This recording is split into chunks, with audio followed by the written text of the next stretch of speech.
So I'm here at AllConf with Rene Ritchie from iMore, and this is WWDC 2014. By the way, kind of sponsored by.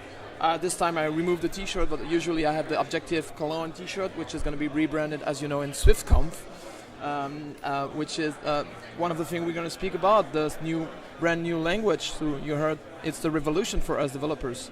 Yeah, it came out of nowhere. I think very few people were expecting it. Yeah.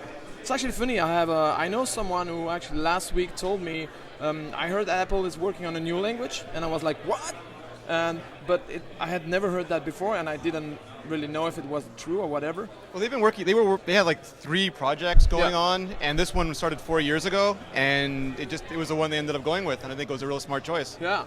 Well, so that's kind of amazing, and a bunch of other stuff actually that none of us were expecting, like a new Xcode, like what is it, 1 year or 1.5 years after the previous one? Yeah, and I like the new Xcode a lot because a lot of people grew up being able to code as children, but Objective-C is not a programming language you can put in elementary school. But with something like Swift, or something like Playground, you can start teaching kids again. You can bring them into programming in something that's going to be a hugely popular platform. Yeah, I've heard from some other people being at DubDub that Apple is pushing a lot storyboarding. I mean, we've seen even storyboarding now on OS X. So, what do you think? You think it's their direction? Well, I think Apple tests a lot, and I think they try stuff and they get feedback, and if it works, they push it forward. If it doesn't, they sort of quietly let it die. Yeah. But I think all these things that make it more visual, more accessible, easier for people to do programming, I think benefits everybody. Yeah, that's kind of amazing. The other thing that we saw, which I think is really cool, is this continuity thing.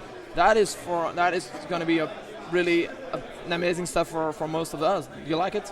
Yeah, I think it's great. I think it makes the cloud disappear. You don't have to go to like Google.com, log in on one machine, go to another machine. It takes all the overhead away. It makes the cloud invisible. All you're doing is your stuff, your work. It doesn't matter what device you're on. You're at your computer, you walk away, you're on your phone. And that's the kind of experience that we want. Yeah, speaking of cloud, I have a rule of thumb as a developer to know which framework from Apple I should use or not. If it involves network, don't use it. Because Apple is not that good in web. That's how I see it. Now there's CloudKit. What should we think about it? I think CloudKit I think core data was a problem because as someone who has experience with databases, the idea of syncing core data makes me want to scream because it's way too complicated. There's just no way to do that kind of like optimistic merging. But you have something like CloudKit where it's a key value store, you can put blobs in it, it's a much simpler model, and that probably means it's a much more robust model. Yeah. Anyway, that's a lot of good stuff. I mean, you've been to a few WWDC already.